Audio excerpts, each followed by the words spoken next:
গত 4 দিন ধরে জলবন্দী শুকাতলা গ্রাম। সরকারি সাহায্যের অপেক্ষায় অসহায় মানুষ। পাশে দাঁড়ালেন সিতু পাঠান।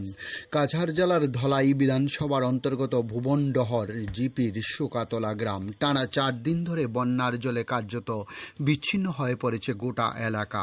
গ্রামের রাস্তাঘাট, বসতবাড়ি, আশপাশ এবং যাতায়াতের একমাত্র রাস্তা জলের নিচে তলিয়ে যাওয়ায় চরম দুর্ভোগে দিন কাটাচ্ছেন স্থানীয় এলাকার জনগণ। গ্রামবাসীদের অভিযোগ, 4 দিন ধরে জলবন্দী থাকলেও এখন পর্যন্ত কোনো সরকারি ত্রাণ বা প্রশাসনিক সহায়তা তাদের কাছে পৌঁছায়নি।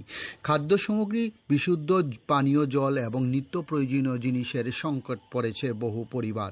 শিশু, নারী ও প্রবীণদের দুর্ভোগের আরও বেড়েছে।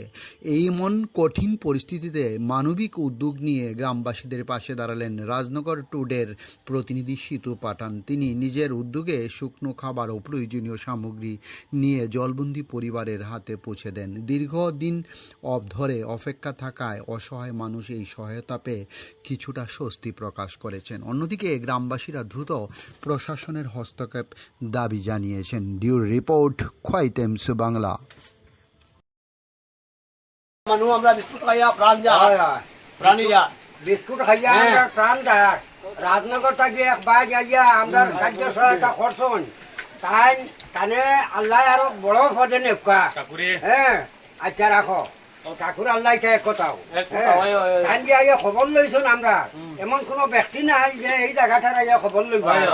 তাই তো দূরই থেকে আইছন। আইয়া এই যে ছোট ভাগ্যবান মানুষ বিস্কুট বাটিয়া দিছন এই দুঃখ দেখিয়া। হ্যাঁ, কোন চাই আর কিতা খরতা, কোন চাই সরকার তো সব কান্দা যাবো বুট আইয়া খালি